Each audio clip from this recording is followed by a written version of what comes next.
Hey everybody, it's Matt from Made Up Movies. This is Mike Kolar. Hey, from Made Up Movies, it's Mike Kolar. And we are here to talk to you about our new Patreon page. We could really use your help getting some support for making this podcast. For $5 a month on our Patreon page, you get bonus episodes, a whole bunch of extra content, and lots of cool interactions with us. What's not to love? What's not to love? There's a higher tier if you want to donate more and get your episode made immediately, but for $5, you get a lot. Yeah, a ton of stuff. So check out patreon.com/madeupmoviespod, or you can find that link on our Twitter at madeupmoviespod. And yeah, $5 a month, a bunch of extra content. It's yours. Check it out. Made Up Movies Patreon. Thank you. Y'all hear that? Made up movies, made up movies. Yeah, oh yeah. Made up movies, made up movies. Made up movies. Movies in your face now, come and get an earful. Made up movies, made up movies. Hello, and welcome to Made Up Movies. It's me, your host, Matt Shore, and with me, as always, is the Toby to my Michael Scott. It's Mike Kolar? Kolar! Where the hell is Kolar? Oh shit, there's a note here. Dear Matt, I'm in Iceland, dummy. Remember, I am in Iceland. Where the fuck is he? It doesn't say. Oh, he's in Iceland. I get it now. Well, how are we supposed to do this shit? What am I supposed to do? Get Detractor to host it? Everyone's gonna hate that. They hate Detractor. They hate Calendar. They hate all the characters. Oh my god. I can't do the show alone. This is a 2-person show. Okay. You know what? I've got somebody who's gonna blow Kolar so hard. I mean, he's gonna blow him out of the water. God, I can't even do banter by myself. This is insane. You know what? I've got enough friends, that, yeah. I'm just gonna call someone up. I'll be right back, and we're gonna get a very special guest. Okay, here we go.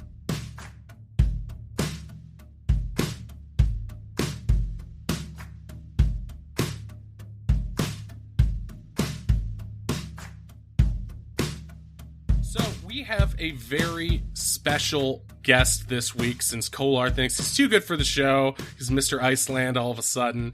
We have a special guest, a writer-director, working in comedy for a million years, known for Comedy Bang Bang, Sebastian Maniscalco Show, lots of good stuff that you've probably seen, laughed at, and enjoyed. It's Stoney Sharp. Here he is. Stoney! Hey, how are you? Iceland? I'm good. Why didn't I get to go to Iceland? I know, right? He sent me a photo. This is not a joke. You can see this on Twitter. He went to a museum of penises with his fiancée. He posted a photo of him next to a sperm whale penis. Hey, something about hearing about this penis museum made my dog go insane. I feel the same way. I feel the same way on the inside. The dog is jealous of the penis museum. It's because they eat those rawhide penises from PetSmart. Yeah, well, trust me, I've seen my dog eat about realistically 20 bull penises, and he's a fan. I feel like that should make your dog an exhibit at this museum. I feel like that would be a good fit, right? I mean, that'd be so cool if they just had my dog in a room. Dog. And they go, doesn't look like a penis. I'm doing the accent wrong. Doesn't look like a penis, but there's something interesting. He has eaten over 20 penises. Pet him. You raised an interesting point, which is, what is the Icelandic accent? I'm sure Kolar is going to come back with a very specific version of it, but I feel like, well, if he talks like if he talks like Bjork, it's right. Yeah, where it's all esoteric and wearing a swan and stuff, and hard to the fjords. I feel like that's still Norwegian. Okay, so we are gonna review a movie for you today, so why don't we just get to it? We'll do the bingo bongo spinner. I'll get it out here and spin it around. Very cool to see it in person. I know, right? It's not just a sound effect like some of you people think. It's a real object that Detractor destroyed. Okay, it's nice to see technology that isn't sleek. It's like we've done sleek. Let's do complicated. Yeah, I mean, I hit it with my car a few times. It's been destroyed by the robot, so I mean, it's kind of fucked. But all right, let's see. We got Chalet. That's the name of this movie. Oh yeah. It's from Kimberly Lim. Thanks, It is Kimberly. a leftist fantasy romp Christmas horror movie where the bourgeoisie finally gets its due in a posh winter sports resort. So it's sort of like a revenge fantasy for leftists, I guess. It's like a dream. I love a good revenge movie. You know what's crazy? Actually, this is probably the first time this has happened on your show, but I've actually seen this movie and it's sort of in my top 5, but that's another story. This is, yes, I'm a huge fan of this film. Yes. Oh, that's fantastic. So, I mean, I haven't seen it yet, so we're still going to put on the goggles if you don't mind. You're going to have to wear Kolar's headset, so it will smell like him, and that means it's a little cheesy, a little funky. It smells like jazz. Okay, I'm a jazz man. You're a jazz man. I know this. You know, comedy's like jazz. That's what you always say, so... Yeah, it's what happens in between the laughs. You have to listen to the jokes he's not saying. It's just like that. And you have to do loads of heroin. Yeah, that's important. It keeps you fresh, keeps you honest. All right, so we're just going to put these on, and boom. Ouch. And I am going to hit the button now and flick. Okay. All right. Oh, okay. I didn't see that. Wow. All right. Okay, that was. Wow, that was what a rush. Something. Yeah, that was crazy. Okay, it was bloody. It was very bloody. A lot of blood on the snow. Mm-hmm. I noticed that. A lot of blood trickling downhill on ski slopes. And you know what? A surprising amount of commentary on both the left and the right. They were sort of giving it as good as they get it. I just kept thinking, like, they had to choose between blood budget and snow budget, and clearly some additional money came through because they had loads of both. So, as a director, is the snow budget super expensive? Is snow hard to come by if you're filming? Didn't used to be, but you know, in this case, it's such a prominent character in the film. The snow itself is a character, obviously, because not to give it away too much, but the mountain needs snow, so they harvest liberal tears in order to make enough snow. And when it is a character, you got to get it right. You can't have crappy snow. So this is not the cheap shit. Well, there's a specific kind of sci-fi horror element to it in the fact that, like, liberal snowflakes, like, make a very specific kind of snow that is extremely deadly. Just so delicate and so capable of avalanche. Yeah, I mean, it's like it goes off at the drop of a hat. You use the wrong pronouns one time, the snow all comes down in a big avalanche, and then starts buying avocado toast, and some Wall Street Journal guy gets really upset about it. It's the same thing you've heard about on Twitter time and again, and this movie really takes that to task. And each snowflake has its trophy, you know. Oh my god, they all gotta have a trophy. Yeah, it's exactly like that. But the things that there's the things that stick out to me, basically. There's like an ice carving contest at one point in this movie. And so we get a little... Scene. Yeah, that was pretty cool, because I had to imagine that was expensive, because it's like you have to have someone actually carve these ice sculptures. Or would they just do that with some sort of plastic and make it look like ice, and like wet it down and give it a shape? No, they do it in 3 forms. But what I thought was impressive is that they clearly did a John Woo sequence with the slow motion and the guy who's, you know, shirtless and he's carving and he's staring into the love shirtless? interest. You can see his nipples like burning with ice frost on them. It looks like they really dumped a lot of the time into that scene that frankly I can't imagine there's any audience for. But the director thought it worked. But I thought it was hot. I mean, I like it when you can see a guy's frozen nipples, and when you can see his nipples are in pain. I'm like, well.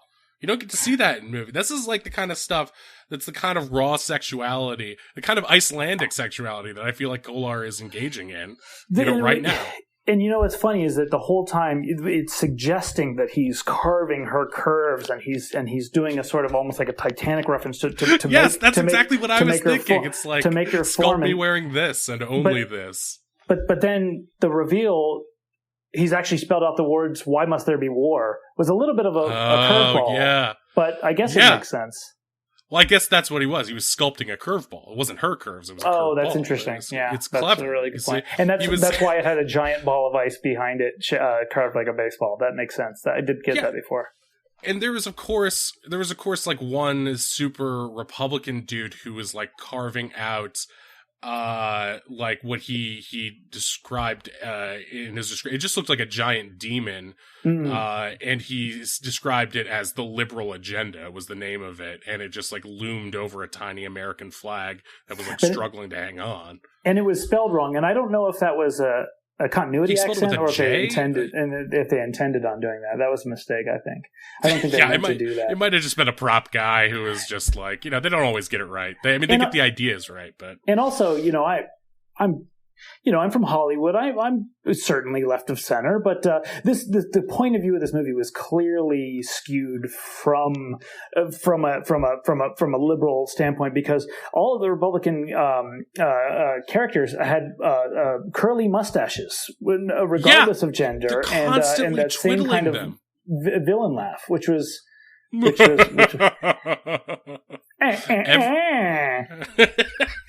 it. Yeah, it sounded a little bit like Muttley from Wacky Races, just like a little bit. Like they sounded a little creepy. So I did like, I like the idea of a young, impressionable main character who's on the fence between going to the military or teaching at a ski school, and then going into this clearly, right of center, upscale bourgeois skis resort, and sort of finding his way, coming of age. Yeah. Oh, totally. And like, it's an interesting choice because they couldn't be like more diametrically opposed. The raw brutality of the military and sort of like the machismo camaraderie of the military, at least stereotypically, with like this like delicate, I don't know, like, I guess my vision of ski resorts is like Better Off Dead, like save the community center kind of thing. But this sort of feels more like upscale and force majeure, and like it looks like the kind of place that an extremely wealthy billionaire, your Elon Musks, would own and go there to count their crypto earnings or losses, depending on what hour it is, I guess. But yeah, it's a very beautiful setting. Do you think that the Save the Yeti campaign was done for laughs or not? I think it was kind of earnest, but I thought it was an odd choice for an environmental message. Because like, why would you want to save a Yeti if it's threatening the resort? And also is what they don't make clear. They have a person in a mascot costume in the very first act outside the lodge being like, save the Yeti, and taking donations. And I'm like, is that the Yeti? Are we saving that mascot, or is there a real Yeti in this movie? And it turns out there is a real Yeti, but like it's not what you expect. Like it's a little bit different than what you might be expecting as a traditional Yeti. Well, the main reason is because its feet are so small. Yeah, it's a small foot. I hate to say it, but Zendaya is Michi in this situation. It is a small foot, like 100%. And like this small foot is also like kind of just a dude. Like he wears a backwards hat. He's like sitting in and he like sort of represents the movie's weird swing at like being a centrist. He's like, I don't know why we got to talk politics this whole time. Why can't we just sit in here? Good ideas on both sides, and then he does I mean, they're both corrupt. I mean, I think Nancy Pelosi is just as bad as I'm trying to think of Mitch McConnell. But he they're both lives in a cave, evil. Which is cool. Yeah, sticks his head in the snow, so to speak.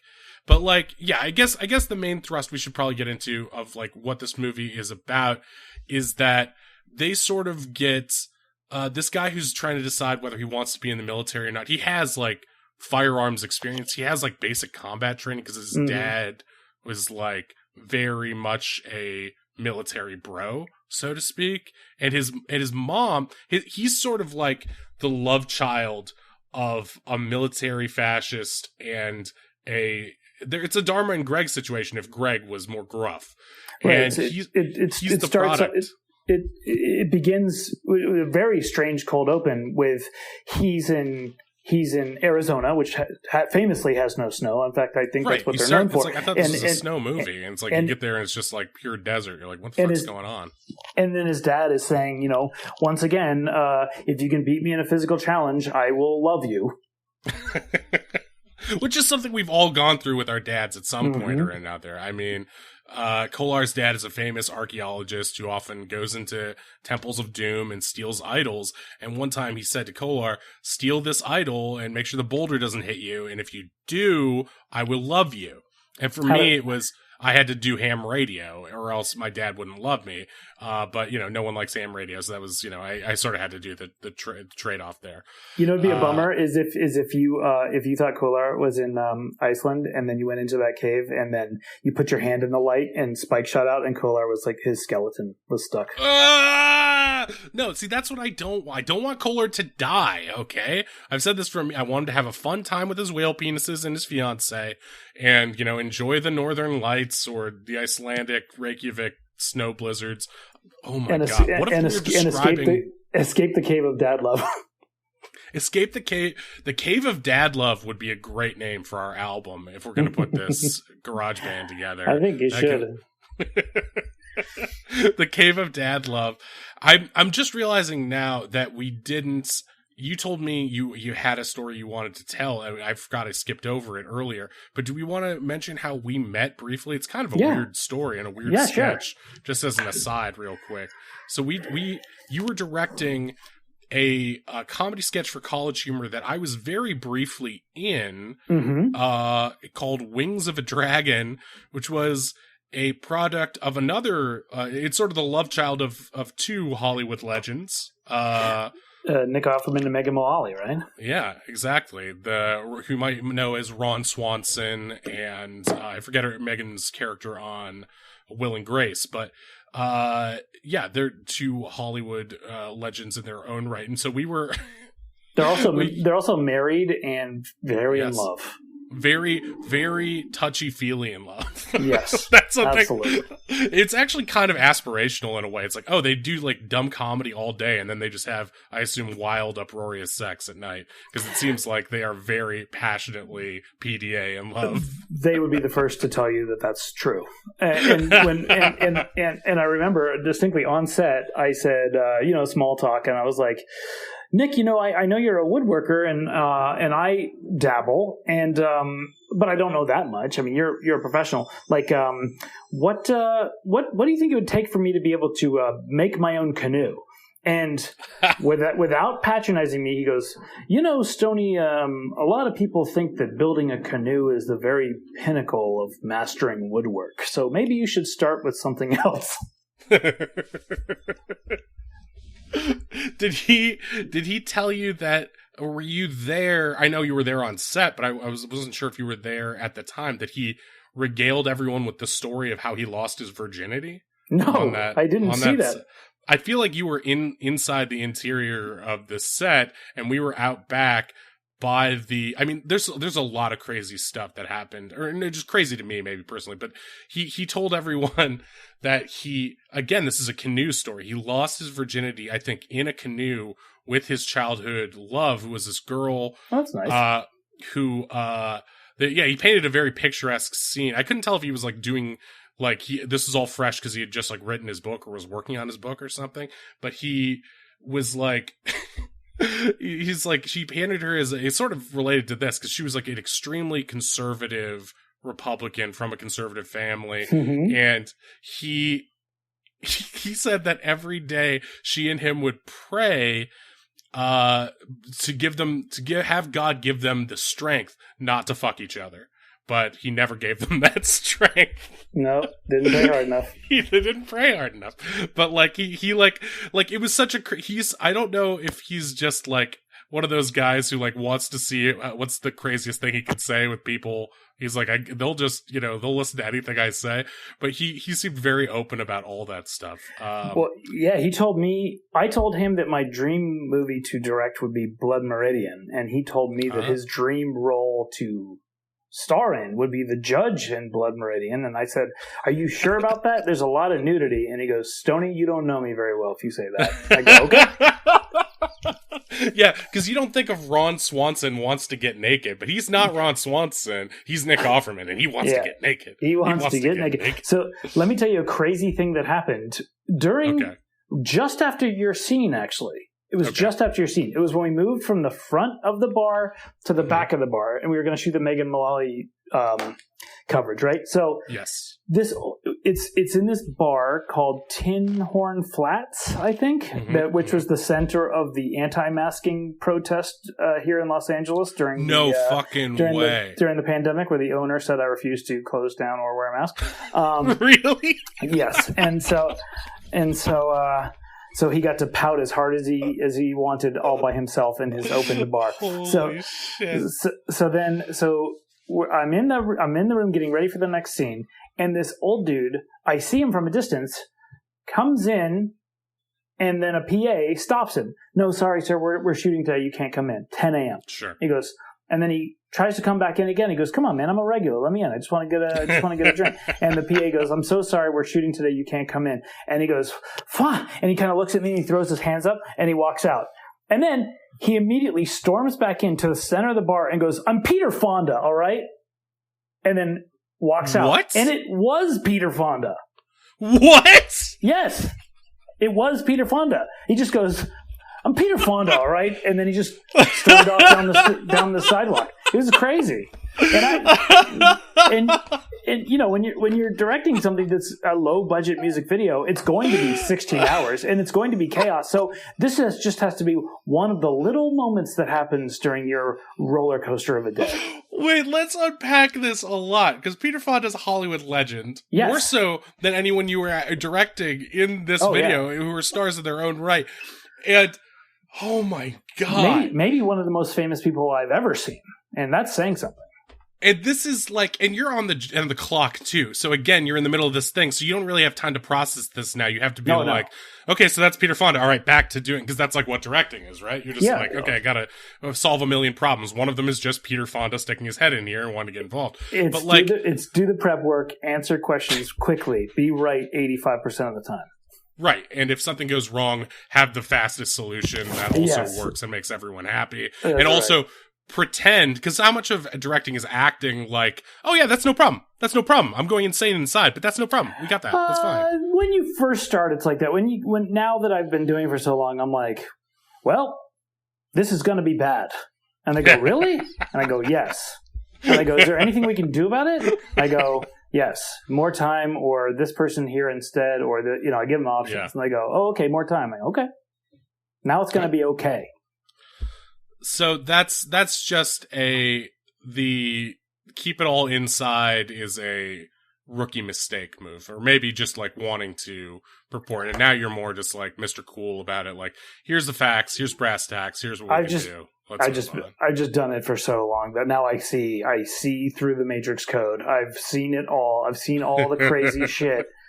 You've seen the Peter most Fonda. Insane stuff. I've seen Peter Fonda. Look, this will veer us away from the topic of hand, Chalet. But sure. I am glad to talk to you someday about all the crazy shit that I used to do when I first graduated film school. I was a PA on music videos, the biggest, craziest music videos ever made. I mean, I was on an NSYNC music video. There was like a 26-hour shoot that was coming off the heels of the Mission Impossible 3 tie-in song by Metallica, which was a 5-day shoot, and it ended with a 32-hour day.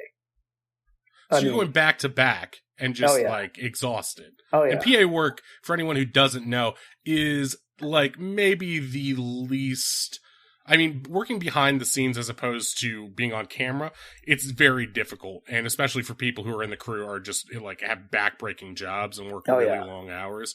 But like being a PA is basically the low rung on the ladder. It's you're just like carrying stuff and people are like, lock that down. Just go away for a while. That's my experience. Just go away for a while. You just never know. I mean, it's like, it's everything. Who knows what they'll have you do? Maybe they'll be like, see that corner over there? Yeah. Stand in that corner for 8 hours and tell us if this guy in a red shirt shows up. It might be that. It might be like, see that? It weighs 1,000 pounds. Move it. And I don't care how. Why do I have to move it? Because it's too dangerous for union people to move. We need to put this 1,000-pound block in the way, or else Peter Fonda's going to break in and he's going to get his alcohol. He needs it. He needs that alcohol. Yeah, that poor kid. He was like PAing for College Humor, which is like the lowest rung. And I love College Humor. Then it's like you have no money. You're doing sketch comedy, and I mean, they're saying here's $75. You're going to work for 16 hours, and if anybody comes in this bar while we're shooting, you'll never work in this town again. And if it's Peter Fonda, then you're between a rock and a hard place, because you have two people telling you'll never work in this town again. I just want to stop before we get back to Chalet, and before we get back to this other interesting stuff you're saying about the music videos. The mentality of Peter Fonda in that moment is like the way you performed him saying that. It sounded like he was dejected. He was. How do they not know I'm fucking Peter Fonda? It absolutely was. How do they not know? I guess my immediate instinct was like, well, it's just some guy who's not in the industry. That's why he doesn't care that they're shooting, right? But it's like, why would Peter Fonda want to drink while people are on set? Is he just used to having people invite him on set? Like, what is the situation where it's 10 a.m. and he needs a drink that badly at this one fucking bar, this anti-masker bar, to be? Like, it's crazy. And then he has to come back and be like, just so you know, I'm Peter Fonda. Like, that's the kind of thing that I would imagine, like, Andy Dick would do, not Peter Fonda. Just so you know, I'm Andy Dick, and then storm out and, like, accost somebody. Like, I also have a great Andy Dick story, but everybody does. But I think, it's impossible not to. I think what happened was, I think he saw a set. Maybe it was his regular place to go drinking at 10 a.m. Maybe it wasn't. But in his mind, he shows up, and somebody in a PA goes, "Oh my God, it's Peter Fonda." And he goes, "Hey, sport, how's it going? Do you mind if I just pop in?" And everybody goes, "Wow." And then everybody goes, "Wow, Peter Fonda." But what really happened was a PA saw the guy walk in, and the PA goes, "I was born after all of your movies had already been forgotten in popular culture." Yeah. I mean, if he was like, "What's your favorite movie that I'm in?" I'd be like, "I hope you're in The Birds, because that's the only movie I can think of right now. Because I don't remember any of them. Yuli's Gold. And he'd go, "Really?" But right. So that, at least you thought of one. Because, like, I don't know. I mean, that's insane. All right, briefly, because I feel like our listeners are going to get angry if I don't ask. What's the craziest music video thing that happened, or like one standout of that? The craziest music video. Okay. Or like just your experience. Like, what was like something that stands out as like something crazy on that, one of those sets? Because you made it sound like, was it just the experience of going back to back on all these things and you're like sleepless and dying, or? Well, all my answers for that are all going to be based on my exhaustion and frustration, but I'll tell you the most dangerous thing that ever happened to the end of music video. Okay, that's good. Okay. That's good. So, you know, in those Marines commercials where there's a guy and he's climbing up that one tower in Monument Valley, and it's like, the brave, the strong, the Marines, or whatever, you know what I mean? Right. And it's just like, and the camera pulls out, and he's just like on the one crazy tower. Well, that is also the tower that Tom Cruise climbs in Mission Impossible 3. Right? It starts off and he's climbing it, right? Yes. So, day 2 of the Mission Impossible video. Day 1, I was almost killed by a biplane. No joke. What? Almost as good of a story. So then... Wait, what? Like an honest-to-God biplane? Like, holy shit, that's North by Northwest. You lived North by Northwest. Watch the video. God. And we were literally recreating North by Northwest. So then we get out to Monument Valley, right? Holy shit. And the AD goes, "PAs, gather up. I just drove a truck from Los Angeles to Monument Valley, to Tuba City." And then the AD goes, "PAs, come on in. And he lines us all up. And he goes, "All right, I'm thinking of a number. Whoever picks the number gets the cool job, right?" And he points to a guy, and the guy goes, 3. And he points to another guy, and the guy goes, 5. And he points to a girl, and she goes, 7. And he points to me, and I go, 4. And he points to the guy next to me, and the guy goes, 4. And the AD goes, "What?" And he goes, never mind. I mean 8. And he goes, okay.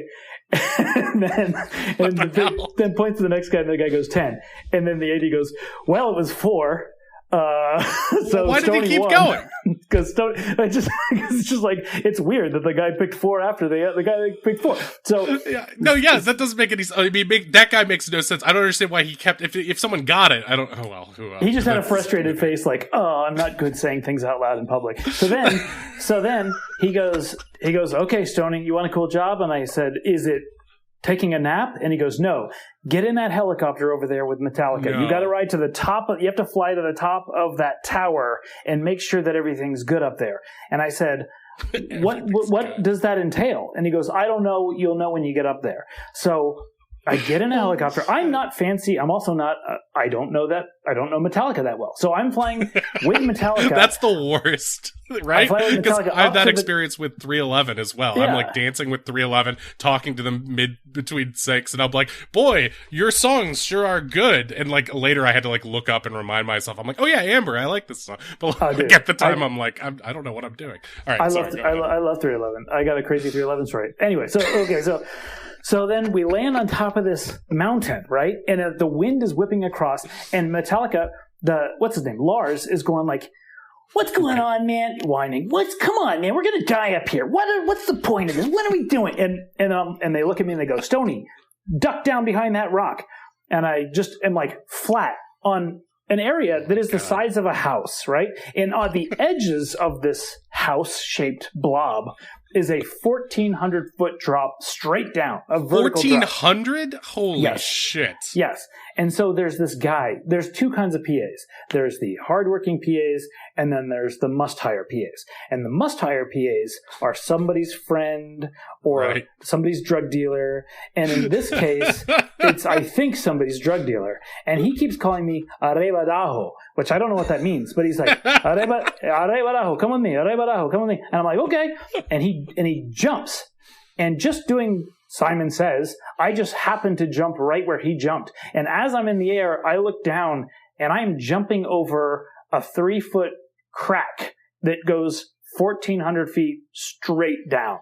I'm like free solo, not on purpose. My God. I'm like living this. I'm not a thrill seeker. I don't want to go parachuting, but here I am. All of a sudden, I'm like those guys that climb skyscrapers for political statements. You're man on wire all of a sudden, and because you're like tired doing Simon Says. Dude, I hit the ground, and it was like, you ever seen a frog stick to a window? It was like that, boom, and it just stuck. So at what point did you realize it mid-jump? That you're like, mid-jump. I'm going over. Oh, no. Thank God. Like, do you think you would have made that jump if you knew what you were doing into it? Never in a million years. Never, ever would I have done that. Sometimes, to this day, I just jump over. What? Why did he need you to do that? Because the age of music videos was full of lunatics of medium to low intelligence. So it wasn't for the shot. It had nothing to do with, like, take this equipment over. It was just like, this is going to be fucking cool. Yeah, let's fuck around on the side of the rock while Metallica's bitching about dying up on this cliff. And then, by the way, watch this video if you guys think I'm lying. So then Metallica performs the song, right? And and it will give you ADD to watch this video. Just imagine what it took to make this video. Just count the amount of locations, the amount of crazy things that happen. There's no CGI. You'll be like, oh my God.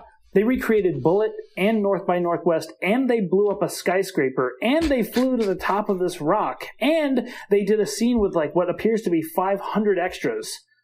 So all these things are real. And then I'm on the top of this thing, and the AD goes, all right, Stoney, you did a great job. And I go, all I did was hide. And they go, well, you did it better than anybody. Time to get back in the helicopter. And I go, okay, no problem. And he goes, here's the only problem. If that helicopter has any trouble landing, we're staying up here for the night, maybe for several days. And Metallica goes, what the fuck, man? And he goes, sorry, I'm not in control of the wind. And then they start yelling at each other. And then the helicopter lands, and they go, Stoney, run. And he and Metallica were fighting when I got in the helicopter, and then we flew back. It was crazy. I mean, you're literally in a situation where some of the most badass rock stars in the world are like, no way, too scary, bro. Very scary. But you also got to keep in mind I think they almost died in a tour bus once, so they were already kind of gun shy. But then they were doing some dumb stuff, like let's have a biplane fly 4 feet off the ground as fast as it can directly towards us, and then pull off at the last second. Right, to recreate that shot and watch the video. Okay, well, I'm going to try to put that video in the show notes so we can all enjoy it for later. That's Mission insane. Impossible, I Disappear. I Disappear? Yeah. Is what it's called? Okay, great.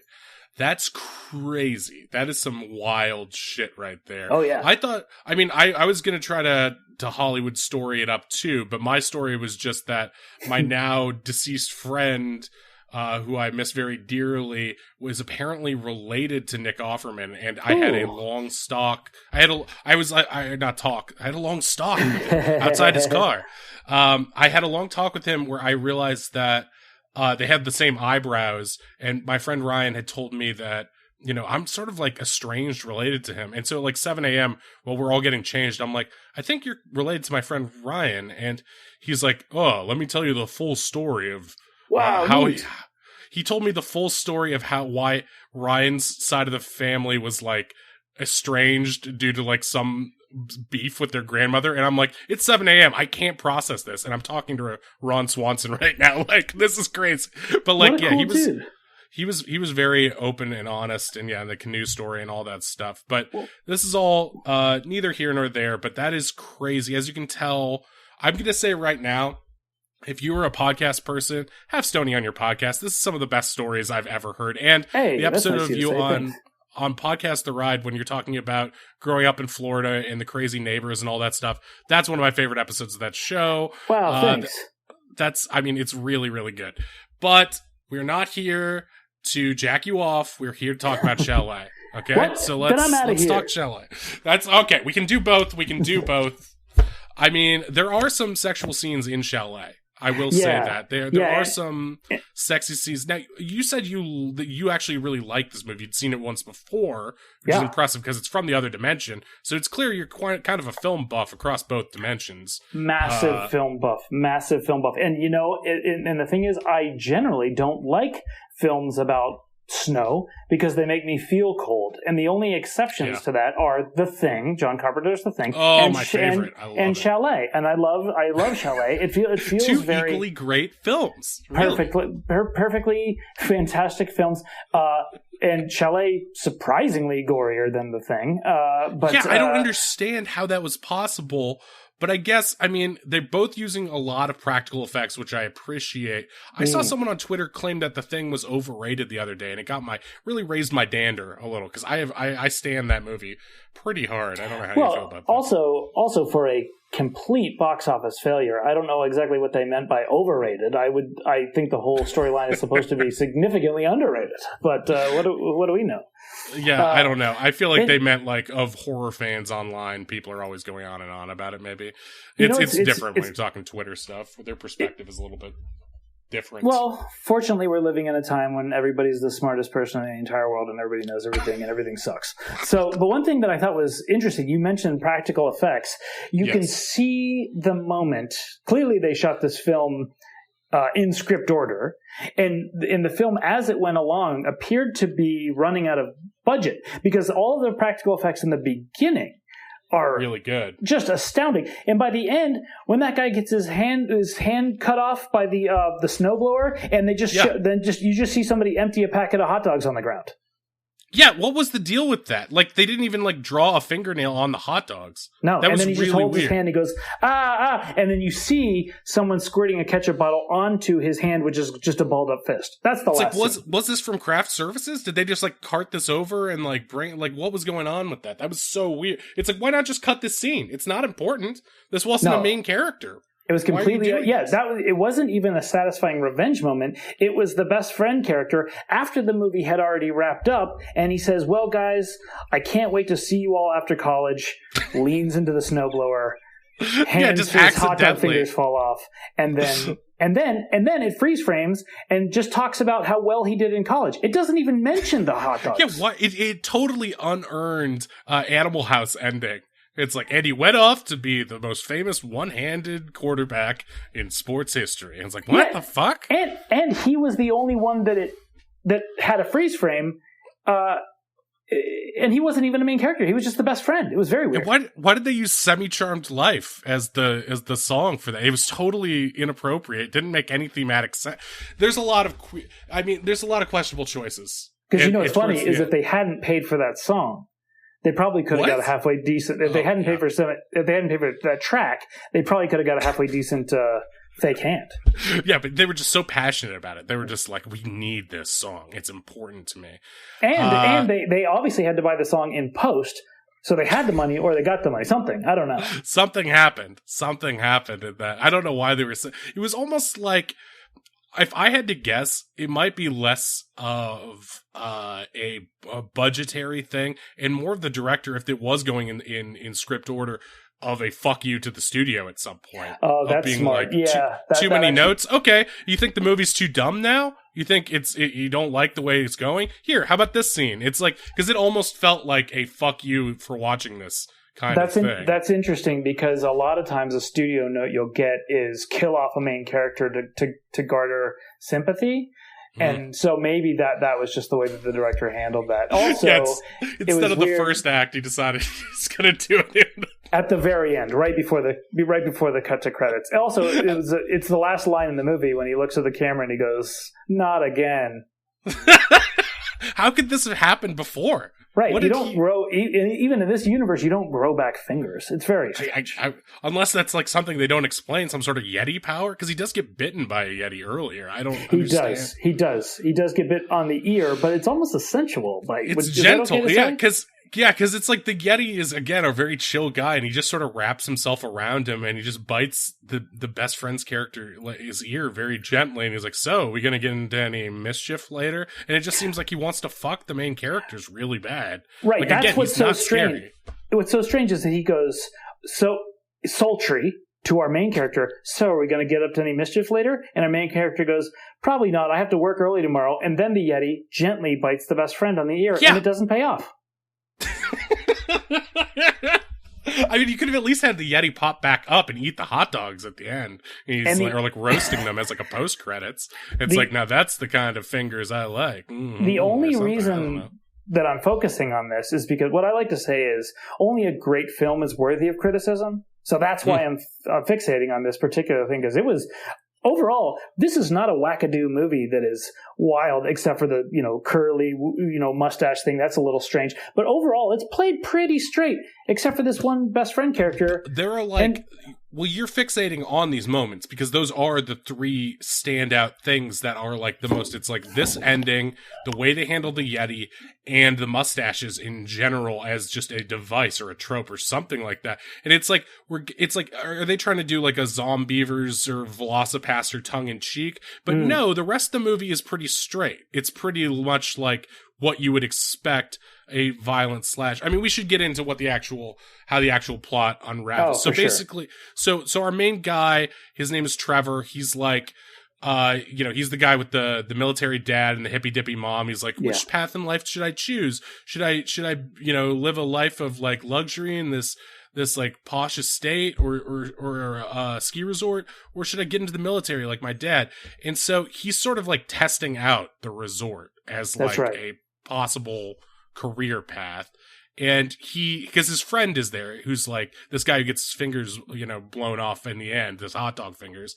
He's like, come on for a little bit, come on for a few months, then make up your mind. You'll see it's totally chill in more ways than one, brah. Yeah, he signs up for the military, which I don't even know if it works this way in real life. He signs up for the military, and then the recruiter goes, okay, see you in 3 months.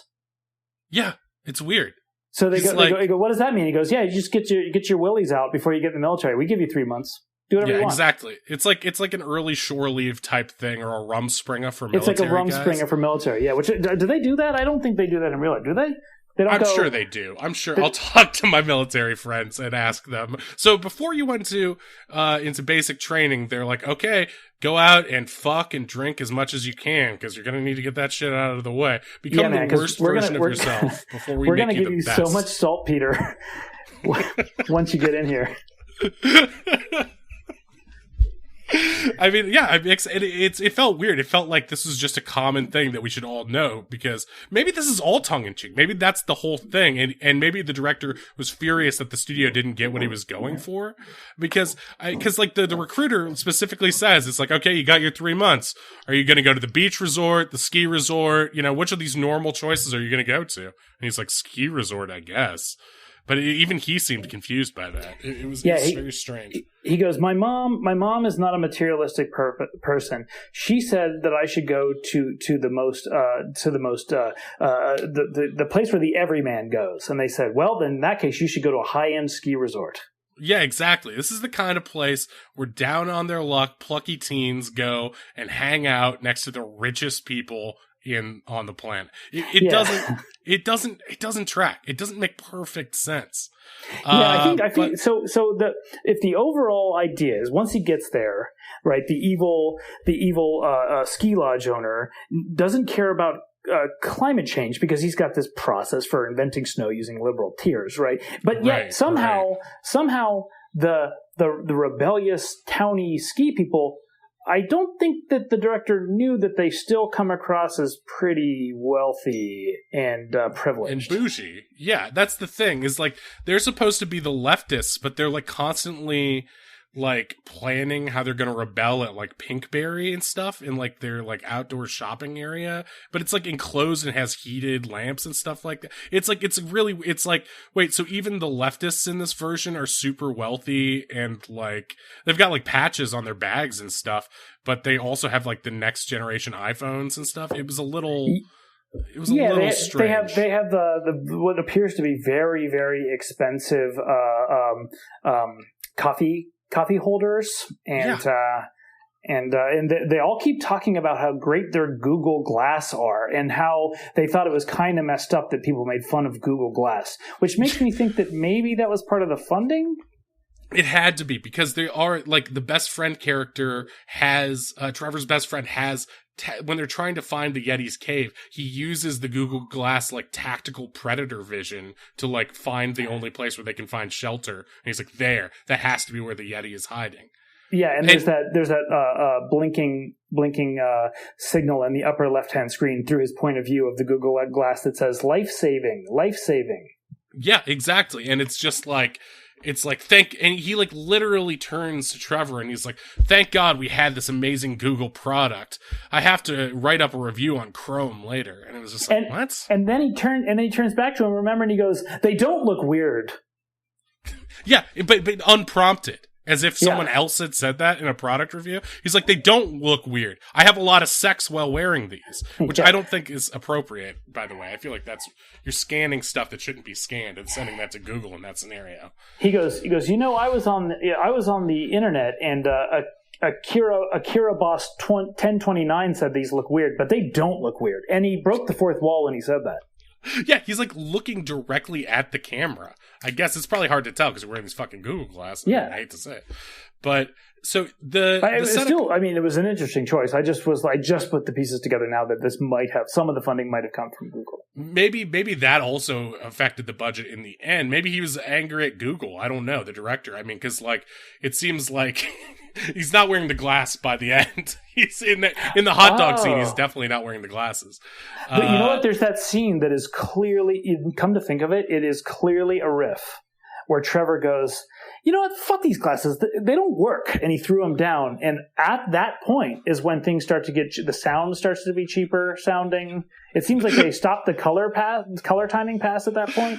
Yeah, it almost seems like Google pulled out, or there was some argument with Google behind it. So they must have been filming it scene by scene, running it by Google, and then running it through post, scene by scene, instead of cutting the whole movie together. Because at that point, it really goes downhill. It really seems like somebody pulled the bankroll out. This is the most behind the scenes arguing I've seen on camera since that third JJ Star Wars movie, where he's just like, everything that happened last time didn't happen.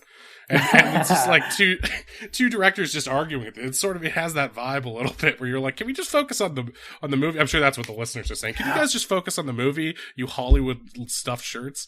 Although I'm in Ohio right now, so. Remember the scene when so all of the our liberal heroes, our townie ski people who are clearly actually rich, they're drained of their tears. They don't have the strength to ski anymore. The hillside is covered with beautiful snow, and our hero Trevor gives that speech to get their hopes up again, and for them to like be able to win the ski contest and slaughter the owner of the ski slope. But his whole speech, isn't that like a little bit of a mixed thing right there, where it's like there are heroes, but their goal is still to slaughter. And by the way, the bad guy's name, the guy who owns it, is John Rockefeller. Like, they couldn't get more on the nose. It's called the Rockefeller Ski Resort for Wealthy Teens. And they're competing in the Rockefeller National Champions, and they need to both win the championship and kill these people. Yeah, well, isn't there a thing where it's like, where you're like too many stakes? There's like some like save the cat movie trope. It's like, I think we're like overloading the stakes a little bit. It feels like either one of these is fine. Probably the murder one, but like, I don't know what's happening. They should have just stuck with the old, whoever wins the freestyle ski contest wins. And because it seemed like the murder thing was kind of tacked on. And when he gives that emotional speech to get everyone all jazzed, all he's doing is talking about how only an uncompromising director is truly a great director. What does that mean? Why would they do that? Yeah, why is he speaking as if he is a film director? Because that's not. Is he talking about filming stuff on his friend's Google Glass? Like, what's he talking? He goes, listen, people, if we gave up now, that would be like, I don't know, a film director giving up on their vision despite the fact that it was funded by a glasses technology company. Like, that doesn't make any sense. There's that weird part of the speech, too, where he's like, so a director can have some problems with women. That doesn't mean you get to Me Too him along with anyone else. Weinstein wasn't that bad a guy. It's like, wait, why did this take this turn all of a sudden? And why do the women in the crowd look so uncomfortable all of a sudden? Like, what are the politics of this movie? I'm having trouble. Is it just rich people bad, but only like above a certain wealth cap?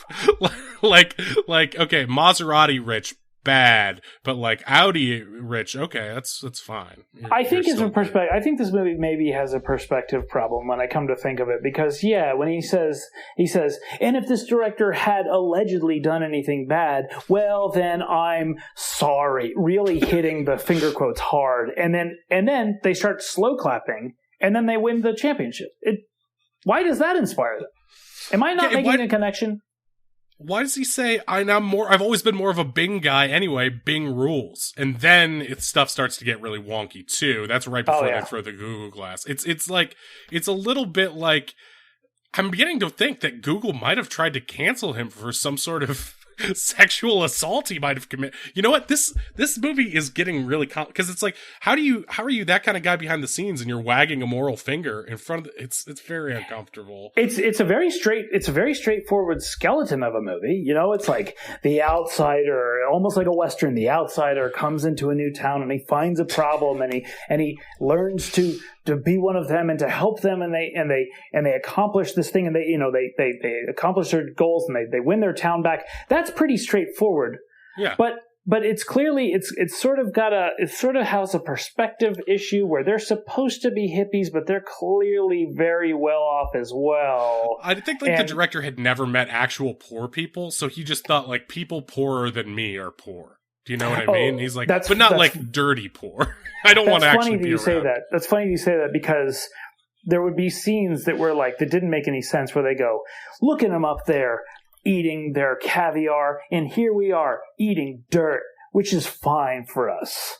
And maybe he thinks poor people eat dirt. I don't understand. I think it might have been maybe they hired the wrong person to direct this. It seemed like he was like mad that they were eating caviar, but not that they had to eat dirt, but that they were looked down on for eating dirt, which they deserved, you know? Right. Too. It's like, yes. It was, it's a little, do you want to talk about like the machine? Cause there's like this get out like machine in the basement of the ski lodge, which they use for extracting liberal tears.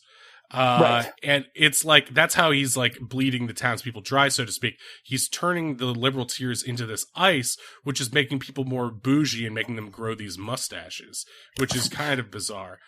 But, so it's sort of biting off of the parallax view in A Clockwork Orange, because they go down there and they watch this movie and then these little teeny what looks like worms go in, they zap right into your tear ducts and they go goo, goo, goo, goo, goo, and they drink their tears. Dark Crystal is another one. It's sort of one of those. Yeah, devices. It was weird that instead of them being like mechanical worms, they were like literal worms. It was like, why are they biological worms? And like one of the worms is like, yummy, liberal tears. It's like, why can they talk? Is this aliens or something? Why is this happening? And the other worm, they have little googly eyes, and he goes, my name's Jack, and you're going to get to know me. And that also doesn't make sense. It also doesn't make sense. And it also, they beamed in the goggles. I've said this before, but they beam in the IMDb trivia into our heads while we watch these. And it seems that they wanted Jack to be like a big selling point of the movie. He's only in one scene, or I guess maybe two, but it's like they wanted him to be merch. They wanted this to be the Baby Yoda of this franchise.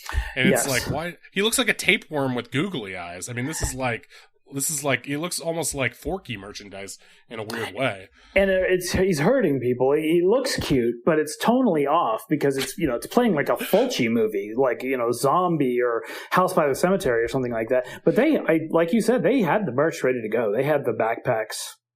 They shouldn't have blown all the money on that. Maybe that's another reason Google was bad and there's all these like arguments. I mean, aside from clearly the director's problem with women, he did not seem like a good guy defending Weinstein. I mean, like, it's also kind of a dick move to push your personal views onto the lead actor and make them the mouthpiece.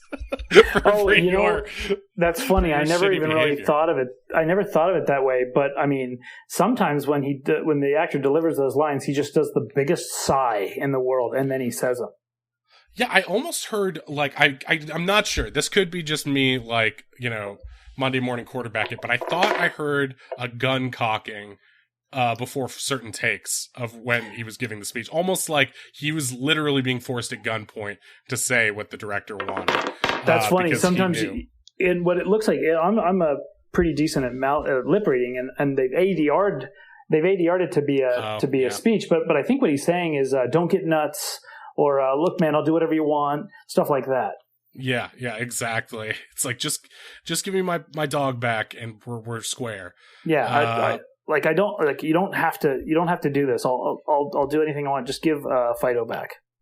So the way this works, you might be wondering, how does like the revenge actually present itself? And we sort of gotten into how some of it happens, but because it's a ski resort and there's so many dangerous things that can happen, the leftists and the liberals basically began to stage a series of accidents, like ski accidents, snowboarding accidents, that kill off some of the bourgeoisie, the rich folks, so they can get away with murder, basically. And like some IEDs.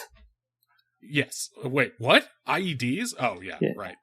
They, so during the ice carving sequence, they, one of the person's using the ice carving thing as like the little like heated blade thing, and, quote unquote, accidentally slices through the stomach of one of the, rich judge dudes. And, there's sequences like this, like someone's bringing a hot plate of, warm bacon for the breakfast buffet, and trips and puts it all over a rich lady's hair, and she's like fries to death with the bacon grease and becomes a skeleton strangely immediately.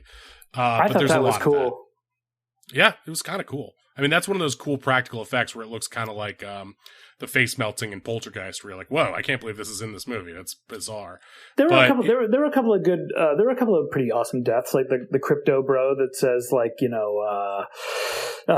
"Hey, I got a dancing cartoon that I just sold for $30,000 to some sucker," and then all of a sudden his face sort of falls down, and then you realize that someone has grabbed his spine and his skeleton through his butt quickly. Oh, yeah, that was crazy. How did they even do that? You I would don't know, it take was pretty incredible cool. strength. Was it the I like Yeti? that. I don't understand how they even get it, because it's like part of a montage Right. where they show a bunch of these guys getting, because like towards the end, they're like, all right, we're not killing enough people fast enough. If we're going to win this ski contest, we're going to have to go on a killing montage. And It's once almost they get, like it's almost like two different movies yeah, met while they were shooting on this ski lodge, and they said, like, listen, we just lost our funding because we kind of messed up with some riffing about the Google Glass, and the other place said, well, we've got some great VFX stuff going on, but we have no story. It's almost like they did that and then they smashed it together. You make a good point that I think maybe our nation, America, could learn from. Yeah. Maybe these two different movies, when we can hear the director fighting Google, or we can hear the leftists and the conservative rich people fighting in real time, it just makes everyone uncomfortable, and it makes us sad. If only these two movies could get together and just find out what works for both of them, and maybe we can make this country great again. Yeah, maybe we can make this country great again. That's a good point. Yeah, I think just like movie, in 1778. Yeah, exactly. Is that in this dimension or that dimension? I forget. My history is not that good. But well, let's just say it's in the other dimension. Yeah, whichever. Which one? And we did the math. Hillary lost in all of the dimensions except the dimension where we died, and this podcast never was born, so it wasn't worth it. Doctor Strange scenario. I'm not going to touch that one. But that was pretty cool. Yeah, I mean, I think we basically covered it. How would you rate this movie? Out of 10 ski slopes, where would you put it up there? You said you liked it, but how would it's funny. Put it out of 10? I spent so much time tearing it apart. I spent only the time pointing out the bad sides of it. But the truth is, it's a very satisfying watch with incredible performances. Even when the guy gets his fingers chopped off at the end, you kind of believe that it happened because his performance is so good, even though you can clearly see someone emptying an Oscar Myers bag and the hot dog. You see the bag, yeah. Yeah, so I mean, what does it take for something to be a 10, Like Yojimbo's a 10. I was thinking of Yojimbo before when you were talking about the guy comes to town, helps them with their problem. I was like, yeah, it could have been a simpler Yojimbo-esque movie. For me, this movie is like a 6 or 7 out of 10 because I was never bored. I was never bored watching this because this movie is like, it's like almost if the director had gotten out of his own asshole a little bit, stopped talking about himself, and if he had just like known what it meant to be like a lower income American, if the politics made more sense, it would have been a great movie. But I will say the parts that were these swinging, like big swings at cornball elements and tongue-in-cheek stuff, I kind of enjoyed. It kept things spiced. I never knew what to expect because it was so weird. I'm gonna go ahead and give the rating. I'm gonna give it an 8 because I always like to keep a little breathing room for a masterpiece. Because some of the things were very, very, very, very bad. I think, like, if you think of it as a schlocky horror movie, it's like a resounding success with all this crazy stuff to talk about. If you think about it as like a legit movie like Yojimbo, it maybe doesn't hold a candle, so to speak. No, yeah, I think that's fair to say that it doesn't even hold a candle to Yojimbo. Chalet, not exactly Yojimbo, but whatever. Yeah, if you have the choice, maybe watch them both, see which one you like better. It's not a perfect movie like Space Jam: A New Legacy or anything like that. But what I would say is if you at home all of a sudden have access to interdimensional goggles, sure. I wouldn't recommend against spending your time watching this movie. Of all the things you could do. You would or wouldn't? You'd say, I would not recommend against it. I would do it. I would tell you to do it. You would not recommend against. Okay. Yeah. I follow. a triple negative. I don't tell you not to do it because it's not bad. And if you're on top of a mountain in Monument Valley, just take the jump. Just do it. What are you, a pussy? Jump over this crack that could kill you. I mean, whatever. Yeah. If it all ends, I mean, if you see a biplane, stare it down. Stare it the fuck down, man. Do whatever you want, man. PA life is hard. Nameless 20-something dies on Metallica set. In other news, important things happened in the world. Whatever. He's not like a rich person who eats a pink berry. He's like a poor person who just eats dirt. So it don't matter. It don't matter. All right, Stoney, thank you so much for being here and sharing this fantastic movie with us. And thank you for inviting me and letting me watch using this technology, even though admittedly I'd seen it, but it's wonderful. Yeah, admittedly had seen it, and you might want to get yourself a CAT scan after using those goggles, because they are a little bit shady. But beyond that, I'm sure you'll have no lasting problems. So thank you so much. Please check out Stoney's work on wherever you might find it, on TV, no less. It's a little bit of a hot shot. I'd say, I'm on TV. But you know what? I don't have enough Instagram followers. You guys follow me on Instagram. I want to get a blue check mark. Stoney Sharp at Instagram and Twitter and everything else. And you can also check out my very strange art experiment called Highland Park TV on YouTube, which is a 1990s television station where we make unwatchable garbage. And I've got some amazing things coming out in the real Hollywood world, realistically in a year or two. Okay, that sounds great. That YouTube channel sounds like it would be right up our alley. So I'm definitely going to check it out. It's it. All right, thank you so much. If you have a made up movie idea, send it to us at made up movies pod on Twitter, or madeupmoviespod@gmail.com. Give us the title and just basic premise of it, and send that to us. You can send in a bunch. They all go in the bingo bongo machine. And that's it. That's all from us this week. Bye-bye. Thanks, buddy.